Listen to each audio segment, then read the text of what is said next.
Hello, Facebook. It's Ashley Medish McCoy with Kinship Vacations. This is the last day of the first part of the Virtual Travel Career Summit for Military Spouses and Veterans. For those that have been watching this week, thank you so much for tuning in, and I hope that you have found all of our content, our presentations, our interviews to be of value for you. That was the whole intent, was to introduce military spouses and veterans to the unlimited opportunities available in the travel industry. First of all, I want to take a moment to recognize that today is actually Military Spouse Appreciation Day. So if you are a military spouse watching, give yourself a pat on the back, give yourself some love. Make sure you do something for yourself today, because we know oftentimes as military spouses, the needs of others come first. And I want you to take this day, if not every day, but especially this day, to do something for yourself today. And one way to start is by watching our content and seeing how you can make a change in your career and do something for you. Start a career that's fulfilling and rewarding and fun. And of course, that's in the travel industry. For those that may have been tuning in at 11 a.m. the past few days, this is going to be basically the same presentation, but I don't read off notes, so a lot of times there are different insights that come out or different questions that are asked.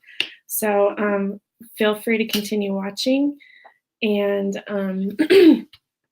if you have any questions, please type in the comment bar or the comment section, and I will try to monitor that as efficiently as possible and answer them as quickly as possible. I have a couple different screens here, so forgive me if it takes me a minute or two to recognize that the question is there, but please do ask questions. And if you have to go in and out of this broadcast, it's okay. This will be recorded and available in this group, and I will also download it and then upload it into our YouTube channel for Kinship Vacations. I also want to point out that later today at 2 p.m., we have a really fabulous guest that we're interviewing, Beth Farrell. She is a retired Army officer, and she is in the beginning of a really cool travel company concept. She's working with all kinds of cool partners, and I think that she's going to explain it much better than I do, but the name of her company is Beneficial, a Mindful Travel Company, and she's very focused on the idea of mindfulness while traveling, and also teaching mindfulness and yoga practices to soldiers and veterans that have PTSD. So she's going to be fascinating to hear from, and how she's kind of combining all of these interests into her travel company. So please tune in for that at 2 p.m. And if you haven't seen any of the other videos this week, we've had a fabulous lineup of travel entrepreneurs. On Monday, we had the fun and very entertaining Lisa Collins and Lisa Fitzgerald of Fitzgerald Travel. They're both former military spouses, and they work together in their river and ocean cruise business. They just had a really fun way of conveying their experiences as military spouses, and they're just funny ladies. If you don't follow them, please be sure to check that out and follow their blog and follow them on their social media platforms, because they're a great they're a great example of spouses to watch in the travel industry. And then on Tuesday, we had a blogger showcase with Mackenzie Jervis of A Wandering Scribbler and Company, and Dee Dee Wheaton with the Wheaton Takeover. And they're both, well, one is a military spouse stationed in Texas with a young 11-month-old who, this is Mackenzie. She's been blogging for years, and she's a well-traveled person. She's been to over 65 countries. but she just recently changed the tone of her blog to be very focused on traveling with young children. And she hasn't stopped her travels with her little baby. So also follow her and watch that video. And then Dee Dee Wheaton is stationed in Ireland with her husband who works with DHS, and she also has 2 young children, and she blogs about her family's adventures throughout Europe. And both of these ladies are very talented writers, and you'll just find it entertaining, especially if you have children or you're considering family travel as a career field. Follow them because they have really valuable insights. And then on Wednesday, we had 2 spouses that are living abroad. One is Maggie Hainstock. She's actually a Navy veteran, and her husband is stationed in Germany working with the government there. And she has a really cool business concept. She's a beer sommelier. Yes, that's a real thing. She's a certified beer expert, and she leads beer tours and creates custom beer tours for people throughout Europe specifically.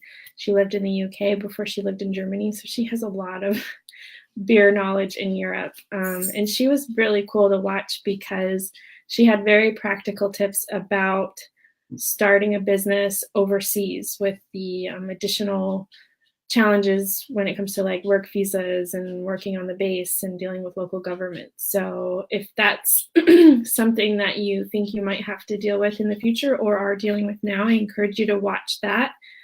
And then the other one was Wendy Livingston Guth, who is currently living in Cuba, Guantanamo Bay, Cuba, where her husband is a retired Army, and he has a job there, and they've got 2 young children as well. And she's got years and years of experience in the meeting side of the travel business. And she's transitioning her business to be more of a lifestyle travel business for women who want to have transformative travel experiences. And it was just fascinating to listen to both of those ladies talk about, the opportunities they found as a result of living overseas, the challenges that they've had to overcome, and how they've incorporated their children into their whole travel business and their lifestyle. And I really encourage you to watch that as well. And then finally, yesterday at 2 p.m., we had Judy Fiorello, who lives just down the street from me. She is the spouse of a retired Air Force veteran of 26 years. And she has a business called Sail and Sam Travel. And she was just very genuine and sincere about her experiences being in such a long career as a military spouse.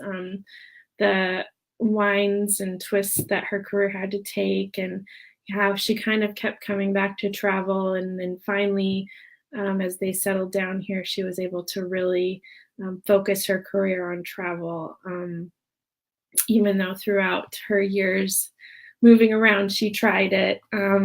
So I encourage you to watch that too, just for a very sincere, genuine take on what it's like to be a military spouse and trying to keep your career going with children and whatnot. So yeah, that's the really useful content we have available on this group. Next week, we are going to be focusing specifically on how to start a travel business. So if you have watched this week's videos and are interested in starting a travel business, please tune in next week. The webinars will be at 12 p.m. Eastern. I'm still deciding if I'm going to do it every day or if I'm going to do it how it's going to work out, because I'm trying to gauge the interest. So if you have any comments to share on how you want next week to run, if you want it to be available every day, 12 p.m. Eastern, send a comment. If you have specific questions, write a comment. I'm going to do my best to include all of that in there. But plan on getting a lot of information about what we're doing over the weekend on this page. And if you're on my email list who gets exclusive information about the Travel Advisor Training and Mentorship Program, you will get that information in an email as well on Saturday. So without further ado, I'm going to start this session, which is how and why a career in travel is perfect for military spouses and veterans. Let me just adjust the screen. And oops.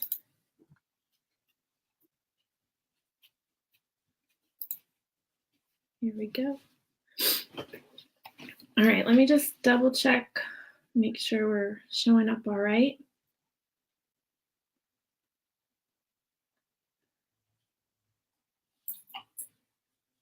Okay, I see myself, so that's good. All right, so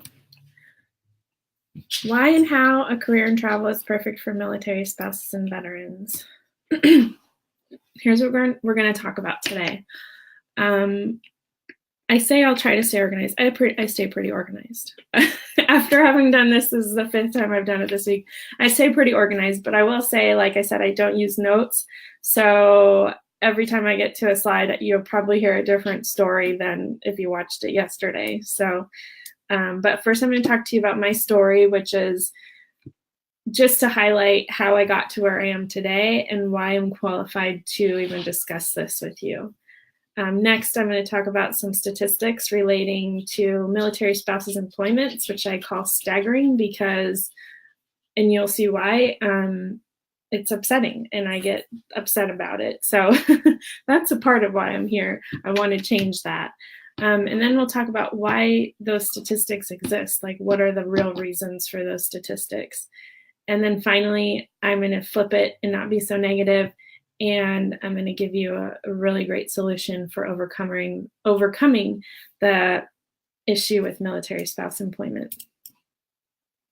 So first, here's my story. That's a picture of me in March of this year in Morocco with blue hair. Now I have some purple hair. Next month, I'll probably have a different color of hair. So if nothing else, keep tuning in to see what color of hair I have next. So I was born in Montana. My family is a working class family, and my parents were pretty young when they had me, and they got divorced when I was like 4 or 5. And a few years later, my mom remarried a man who is or was a career Army officer. And as a result of his Army service, we ended up moving a lot. And throughout this time, I went to 8 different schools between kindergarten and 12th grade, which is a very typical story for those of you out there who are also former military brats. From then till now, I've lived in 9 different states. And I always find it interesting to compare states with people because inevitably we've all crossed paths, somehow. Obviously started off in Montana, then I moved to Georgia, then we went to Italy, then back to Georgia, then to New York State, then to Washington State. Then I went to Missouri for a while, then back to Washington State, then I went to Arizona for a while, then I went to Oklahoma for a while, then I went to Afghanistan for a while. Then I went to back to Washington, then back down to Arizona, then back up to Washington, and then over to the DC area where we lived in Northern Virginia. And then we went down to Florida, Miami, and then now we're here in Williamsburg, Virginia. So there's been a lot more than 9 moves, but a total of 9 different states that I've lived in. And throughout that time, I was either a military brat, a military service member, or a spouse. I don't think there was ever a time that I wasn't one of those, except for when I was like 6, 7 years old and younger. So I've always been in the military community in some shape or form. And as I said, I lived in 3 different countries, the United States, Italy, for 3 years as a kid, and then Afghanistan for a year between 2006 and 2007. And funny enough, Afghanistan is where I met my husband, my only husband.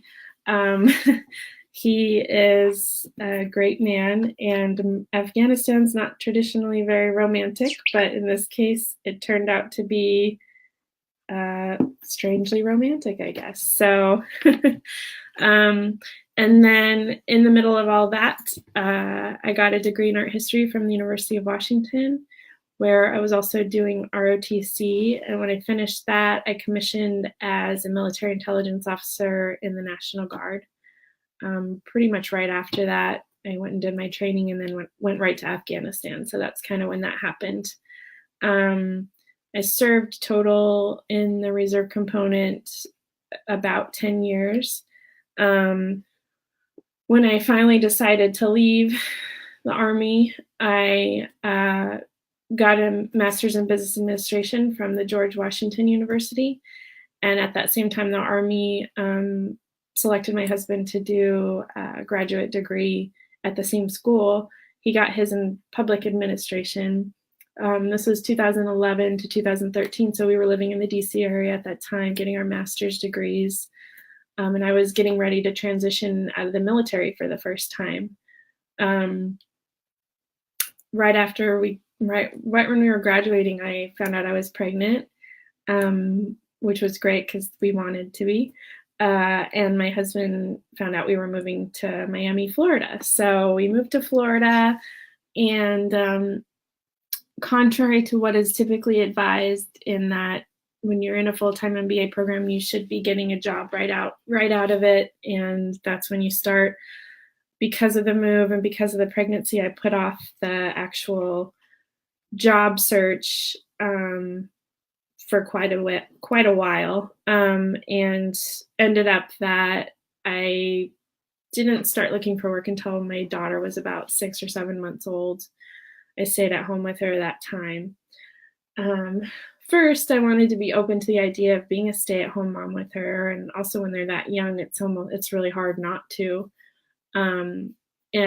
Second, I just didn't know what the employment situation was going to be like when we moved to Miami, and we didn't have family around or anything, so childcare would inevitably be a challenge. So anyway, when I did finally start looking for a job, it was about a year after I graduated, which made it difficult.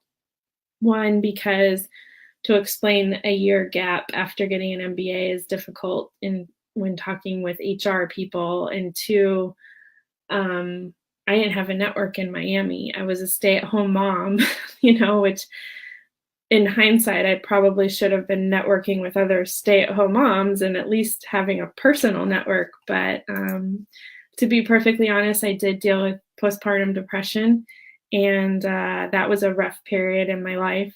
So I just had to start networking from scratch when she was 6 or 7 months old, and I went to work looking for a job full time. And that is kind of the biggest, I had periods of frustration during my military service, like particularly after I came back from Afghanistan, and until I started getting my MBA. I started looking for work right around the time that the economy collapsed and jobs were just scarce. So I kind of went back and forth between doing part-time gigs for the National Guard, and I bartended for a time. I spent a lot of time volunteering for the Family Readiness Group. My job as a commander for my National Guard unit took up a lot of my time. So I didn't really have consistent employment for a good 2 years, I should say. And that was a frustrating time too. But it was a big part of it was the economy and maybe my mindset, I'm not sure. But anyway, so I have the experience of having been frustrated as a veteran trying to find work. And then fast forward to 2014, when I was starting to look for my first post-MBA, post-military job.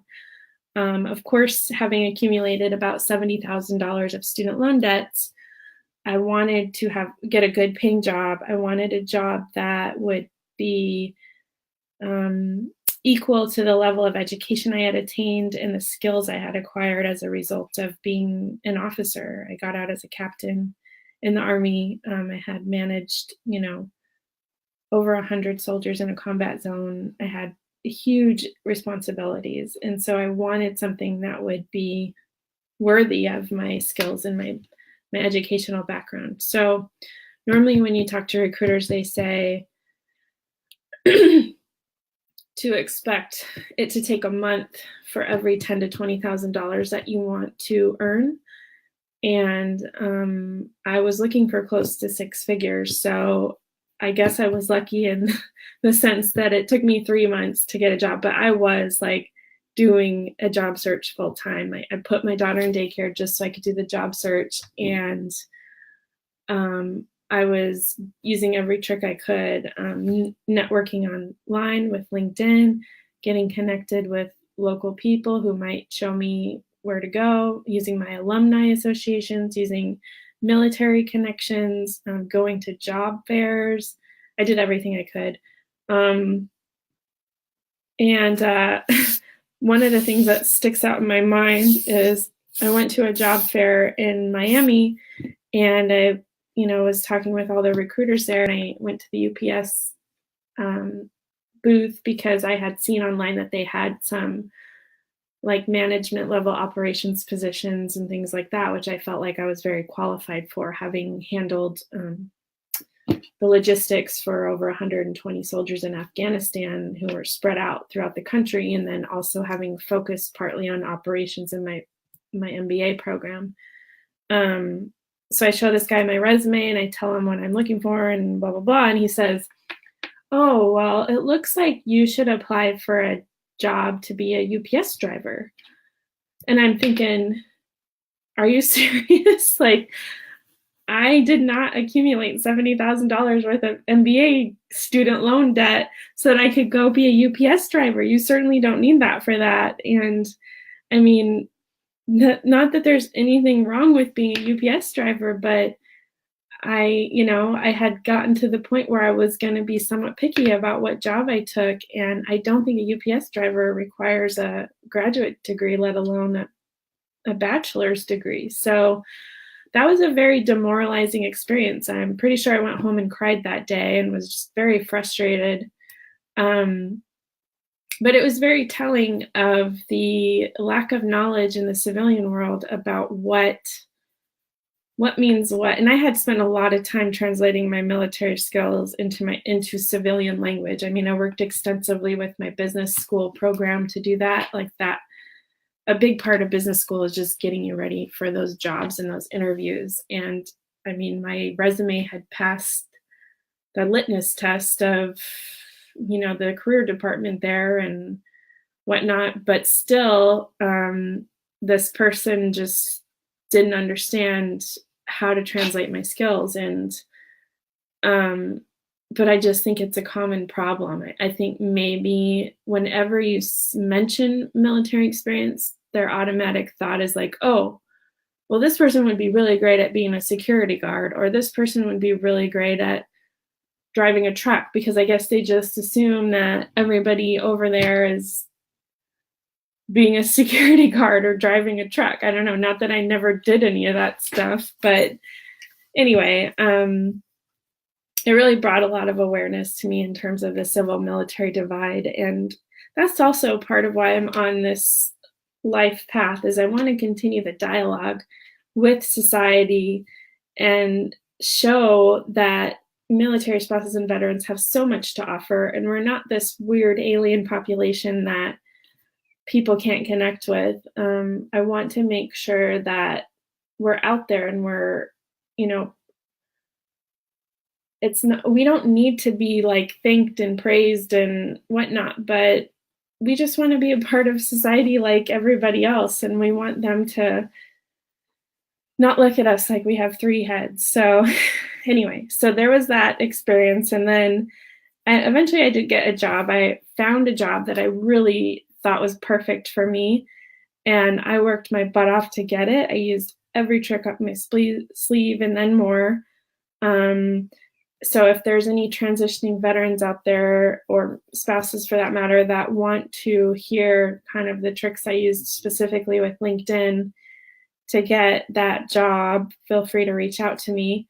But basically, I've stalked some people on LinkedIn and got my resume passed to the right people. And after 9 interviews, which is an exceptional amount, I was hired to be Carnival Corporation's first competitive intelligence manager.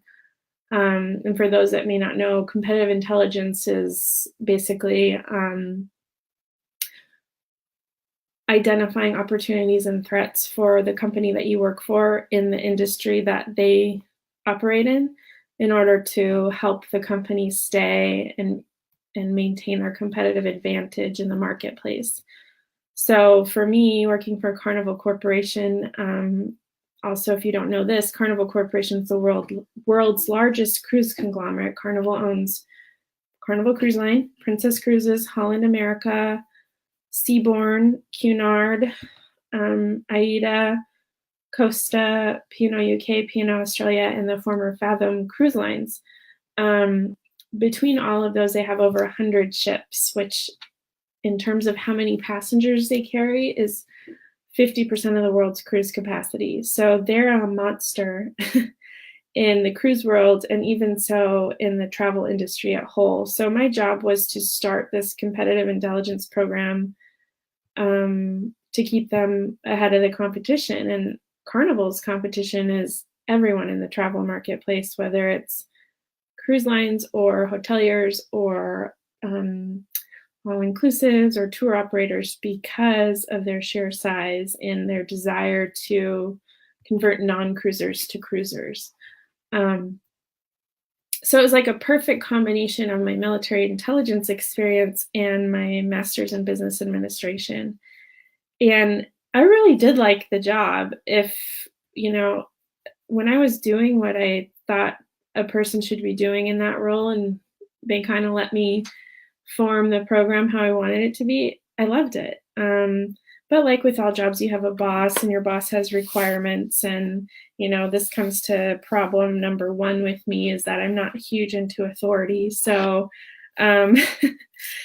that is always going to be an issue with me when I have an employer. So that, and while I was there, I learned a couple different things. One, I'm just not a big fan of the corporate lifestyle. I quickly learned what it would take to move up the ladder and decided that I didn't want to play that game. I know if I wanted to, I could. I had what it took, but I didn't want to change who I was to get there. So knew it wasn't a good long-term option for me. And then two, throughout the process of working at Carnival, whether through different research projects I had to do or at conferences, I learned that travel agents are very much still a thing. And some of them are thriving.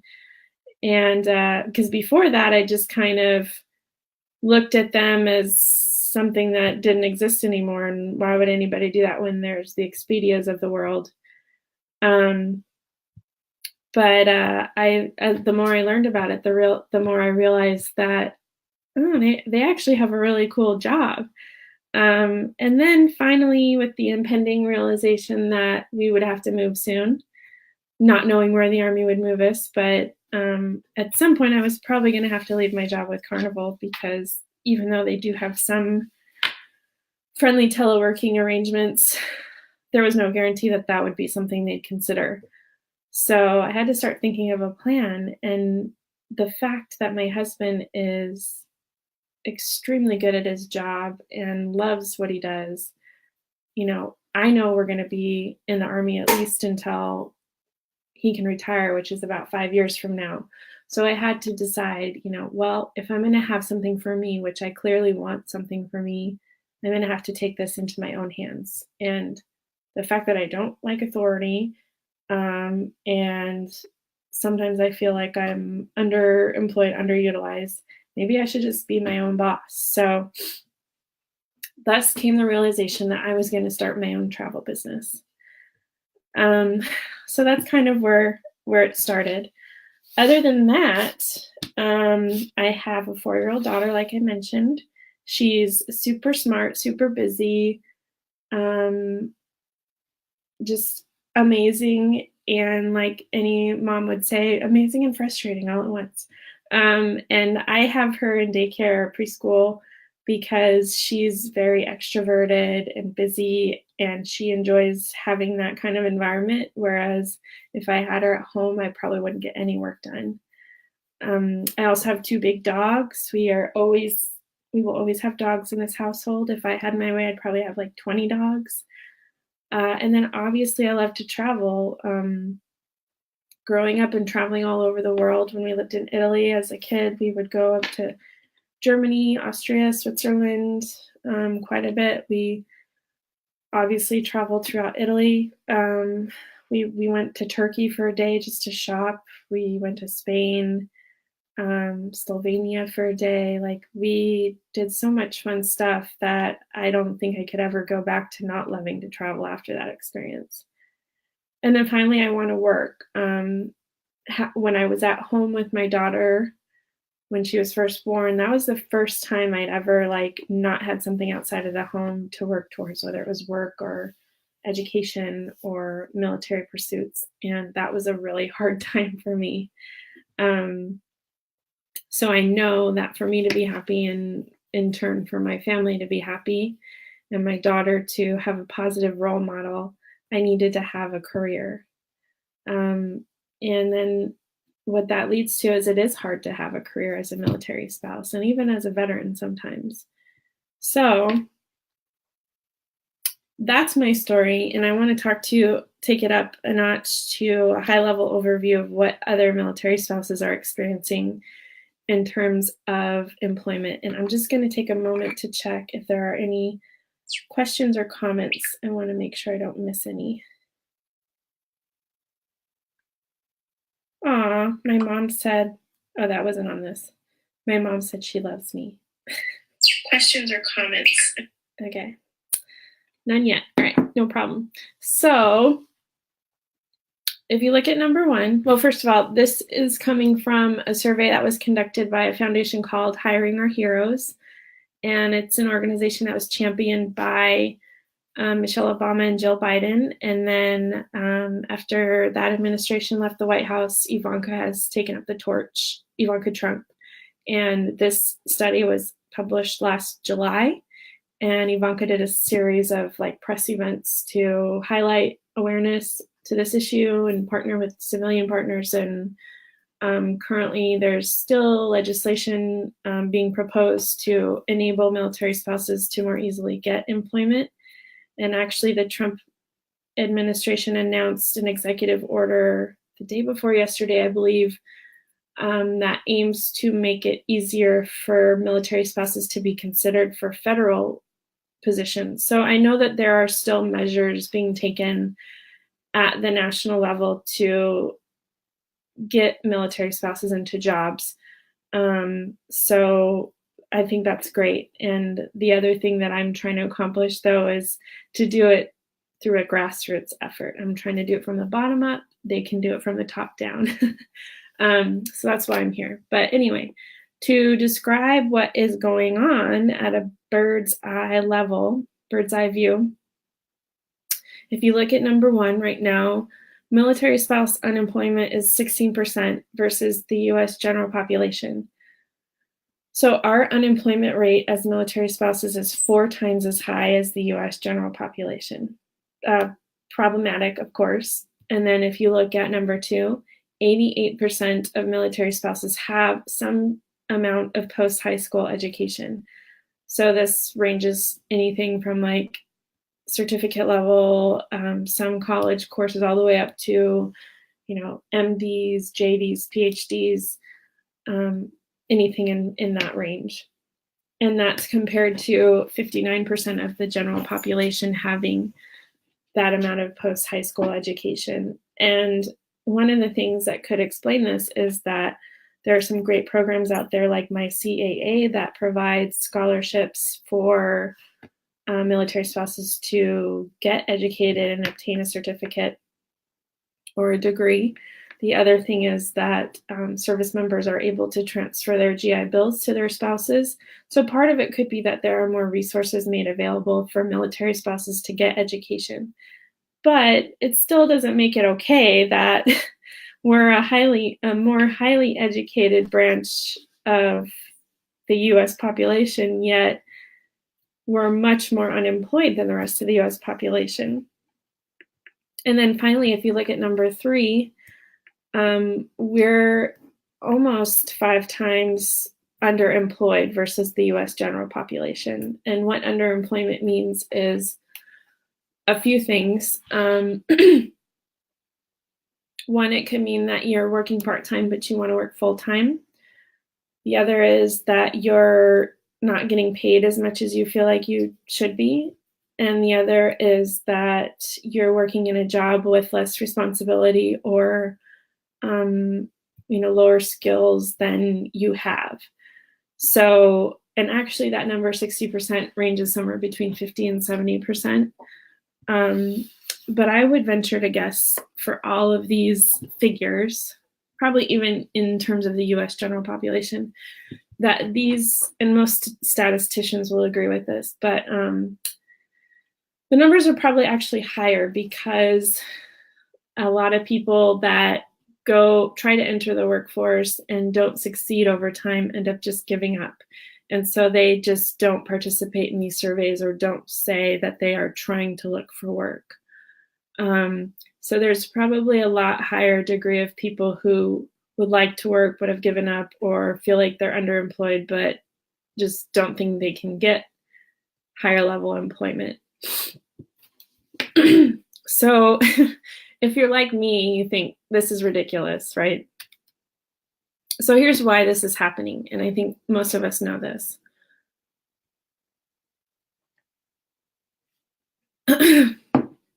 Number 1, multiple deployments or times when the service member is away causes strain in childcare.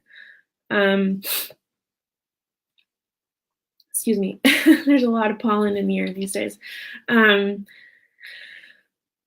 Most of the time when you're stationed somewhere, you're nowhere near family or longtime friends that you can kind of depend upon as backup when it comes to childcare. So a lot of times we just default to the idea of like, well, we either have to take very part-time jobs that work around our kids' school schedules, or we just don't even try to work at all because we need to be there if something happens with our kids or whatever.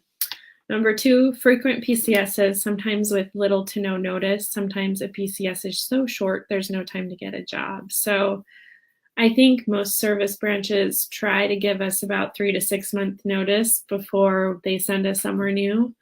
But let's all be honest, there are times when they give us like a month or even less than that before they decide to send us somewhere. And if it's something like a month, that's barely enough time to give your employer the standard 2-week notice that you're leaving. And it's definitely not an adequate amount of time to prep and plan for your move and then identify a new job and secure a new job in your new location.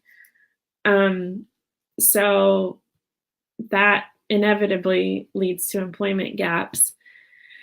And then also, sometimes we have those PCSs where and maybe you shouldn't even call it a PCS, but sometimes our service member will move somewhere for training or school, and it's like just a few months long or 6 months long or even a year. And within that time, it's like either when you go to an employer and try to tell them, you're looking for a job, and then they sense that, or you tell them that it's just, you're going to be here for like a year or less, they don't want to employ you because it costs a lot of money to train someone and then turn around and train someone new to replace you. Or you might just decide it's not even worth it because you're worried about that. Number 4, getting a job requires networking. When you move to a new place, you have to establish a whole new network. And it's absolutely true. I mean, I know for me, I think this is the case in every industry. To get a job, you have to know someone who knows someone, to get you in the door. And you could have all the qualifications in the world, but if you don't know someone that's going to put your resume in front of that hiring manager or hiring committee, your resume could very well be overlooked. And part of the reason why is that jobs get thousands of applicants these days in these online software systems. And the software systems are designed with certain algorithms to identify resumes and cover letters that include specific words or phrases that match exactly what they're looking for. And if you're not like a 95% or higher match in terms of whatever algorithm they're looking for, they won't even the system won't even put your resume in front of human eyes. It'll just disregard it. So even though you're super qualified for a position, you may never even get a human to look at your resume. So knowing people is the key to getting a job. And knowing people takes time to establish a network and build credibility and find the right people. So that's always an issue. Number 5, starting all over in a new place often means taking a pay cut or a drop in career level or responsibility. So even if you are lucky enough to find a new job when you PCS to a new location, there are so many factors that could contribute to you probably taking a pay cut, whether you're going from one place to another that had a higher cost of living to a new one that has a lower cost of living, and just the job market is such that similar positions pay less, or if it's that you have very specific experience in one industry, and then when you move to a new place, that industry isn't really strong, so there aren't positions available in that. You're going to have to probably take a pay cut or drop in level of responsibility because your skill set doesn't match the requirements of that new industry. Like for me, example, having worked in a corporate strategy for a huge multinational travel company, at the level I worked, I would expect to stay as the level of manager or an increase as a director. But when we moved to Williamsburg, Virginia, this area, there aren't huge multinational travel companies here that I could just step into and hope to get similar, level of responsibility or a jump in responsibility. So one of the big industries around here is like beer. We've got Anheuser-Busch plant. I mean, I could try to work there, but I don't have beer experience. So most likely I'd have to either, stay a manager if I was lucky, or drop down to like an analyst or something. So that's just an example. And then 6, the higher the career level or education level, the harder it is to maintain a career. 70% of postgrads have faced unemployment periods, which seems like it's inverse. Like the more educated you are, the higher chance it is that you have faced unemployment periods. But it all goes back to these things here, which I think I might have actually skipped number 3.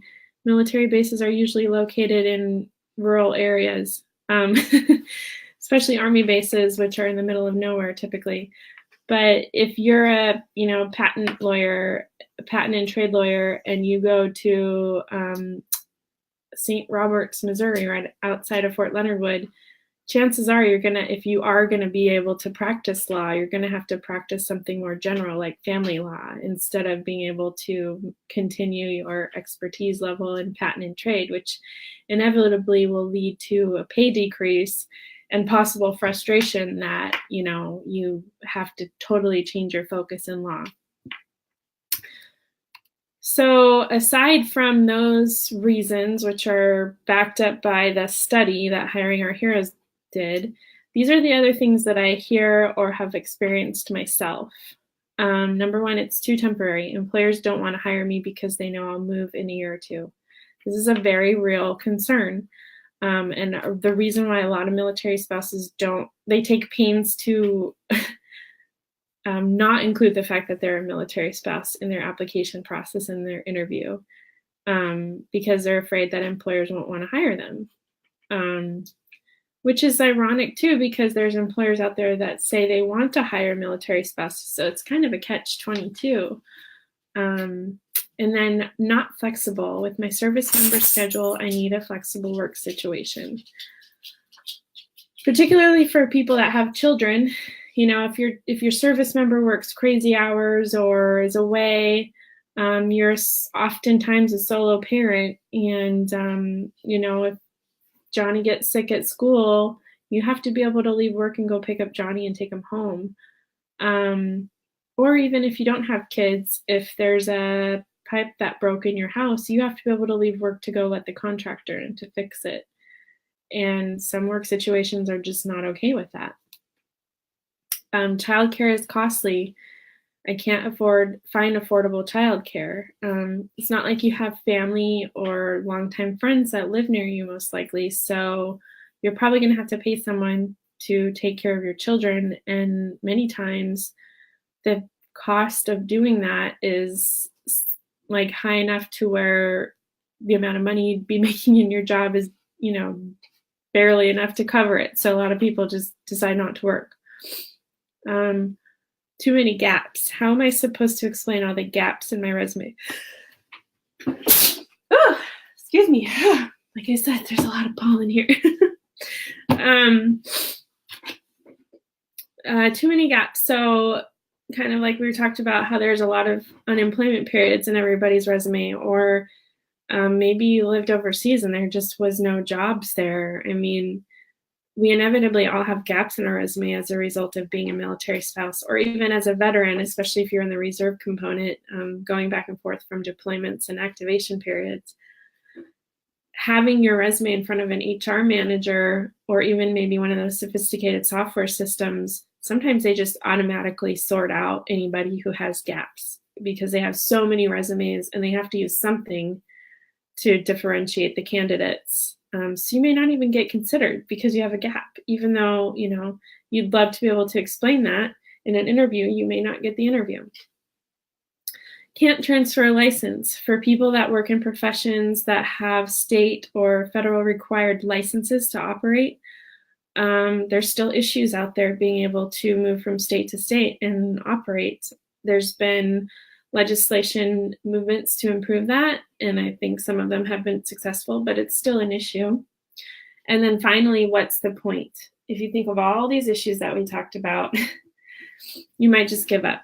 It's taking too long to get a job. I just keep getting rejected or offered minuscule pay for jobs that I'm overqualified for. We're probably just going to move as soon as I start. Childcare is going to be expensive. I'm not comfortable leaving my kid with a stranger. Blah, blah, blah. So what's the point? So I'm going to shift gears because I don't want to be negative anymore, and I'm actually running low on time. What if I told you that I can solve all of these problems? What if I told you that a career in travel can give you all the things that you want in life, in a career? First of all, it's portable. You get to work from home. You get to be your own boss, which is like a big benefit for me. You get to fully use your skills in education. And I'm not just talking about skills that you've acquired as a result of different jobs you've had, but as a military spouse, you've inevitably become a jack of all trades because you've had to. When your spouse is away, you all of a sudden become the car expert and the plumbing expert and the, time management expert. You can use your adaptability and your Swiss Army knife skills as an entrepreneur more than you could think. It's flexible. Childcare is solved. If you're working from home, you don't have to arrange childcare. You can keep your kids at home with you if you want. You don't need a license. It's fun. I can't tell you how much this is a huge deal. It's so cool that yesterday in our interview with Judy Fiorello, I asked her what her advice would be for military spouses or veterans looking at a new career. She said, you've already done the responsible stuff. You've committed years to your nation. You've been responsible. Now do something that you love. Do something that's fun. And it's so true. I mean, especially if you're close to retirement, it's like you've had a very admirable, responsible, selfless service career. Now it's time for you to have fun. So if you love travel, what's stopping you? And the travel industry is like the funnest in the world. It's potentially lucrative. I know plenty of agents who have a six-figure salary or six-figure, um, they give themselves a six-figure salary after all of their business expenses. And then there are so many perks. You often get discounted travel, if not free travel sometimes. So what does a career in travel look like? These are the two I'm highlighting because they're the entrepreneurial side, but I'm going to focus on travel agents as opposed to travel bloggers. So you might be saying at this point, are there still travel agents? I mean, I thought that was old school. Well, I'm with you because that's what I thought before too, but it's not what it used to be. I know what you're thinking. You're thinking of the little old lady that works in a storefront, and you go in there and you say, I need a plane ticket from, if you're as old or older than me, I need a plane ticket from Phoenix, Arizona to Orlando. And she goes in her boxy computer and she types in some codes in her global distribution system, which is how they used to search for flight itineraries. And it's a system that used to require lots of training because it was all done by codes. And she finds an itinerary and she says, what about this one? And you say, okay. And then you pay her a check and then she prints your ticket out. Yeah, obviously that doesn't happen anymore. The internet, for one, came out, and these sophisticated travel companies created front user faces for consumers to use. And basically what they do is they connect to that global distribution service that I was telling you about. But in the front part of it, it's easy for us normal people that don't have training in the GDS to use. So now you can just go in, find your itinerary, and beep, boop, bop, you have your plane ticket purchased with your credit card, and you can print it at home. And then number two, the reason that travel agents are not the way they used to be is that airlines don't pay commissions really anymore. You can sometimes get commission on domestic flights, but not domestic, but international flights, but not always. And it's very rare to ever get it on domestic flights. So back then, travel agents got a significant amount of revenue from air ticket sales. Now they get almost no revenue from air ticket sales. So things have had to change quite a bit. So what a travel agent now looks like is they work from home. They don't need to worry about the high overhead cost of leasing an office space.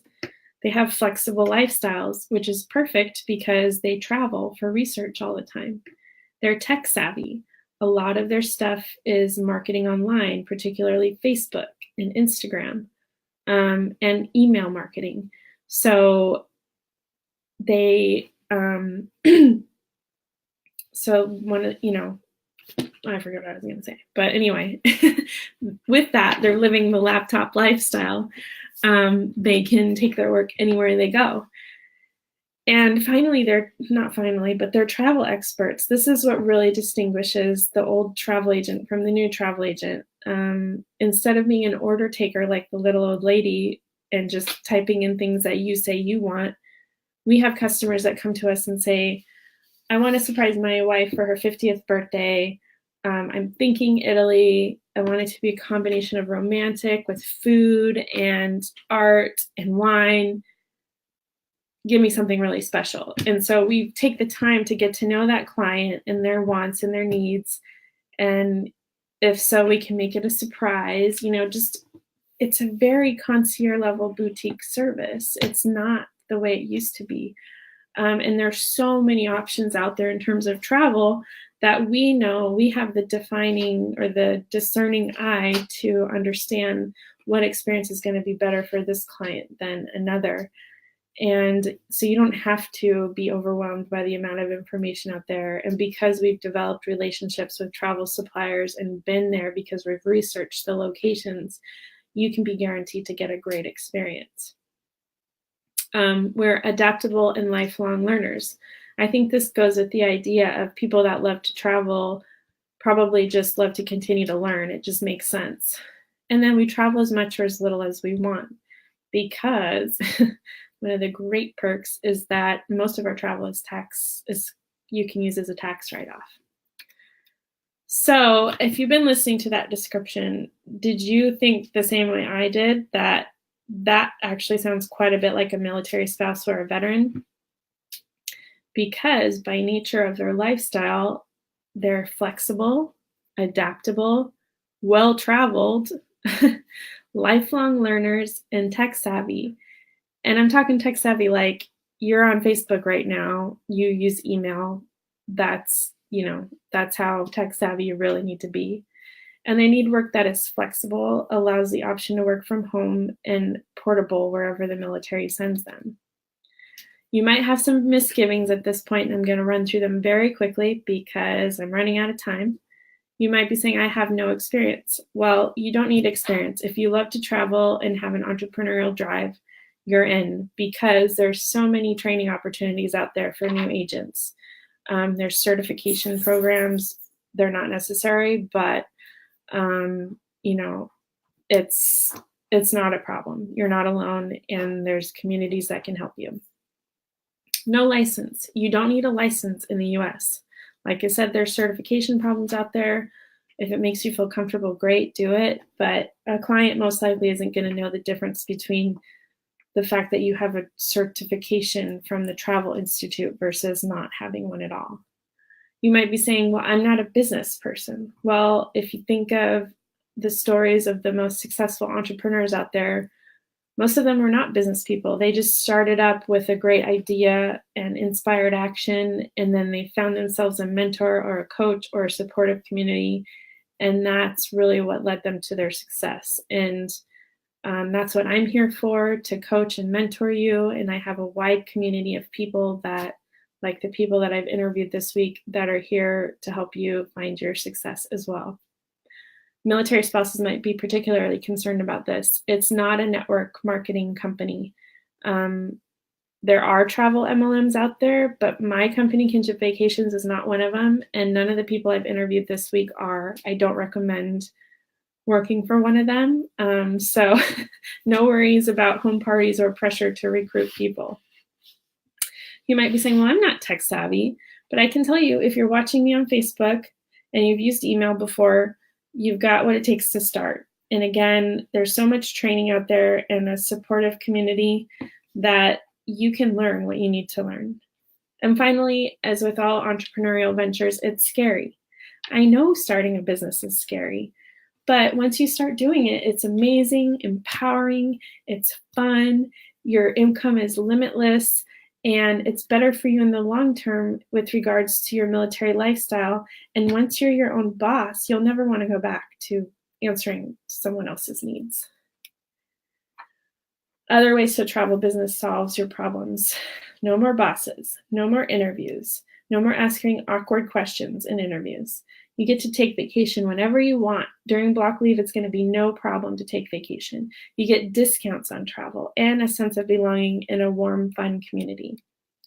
So you might be asking, what next? So if you're interested, we have one more session this afternoon with Benef Verrill. She's going to talk about her business, Beneficial, a Mindful Travel Company. So be sure to tune into that.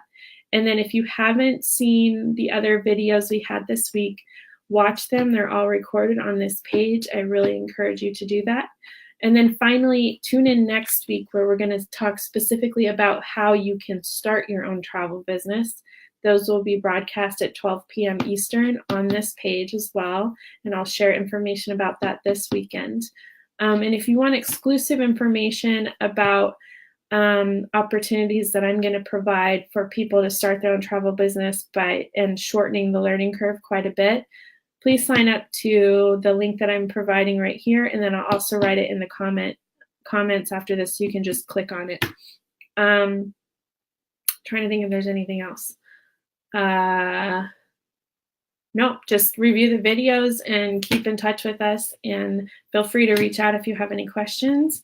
I thank you for tuning in today.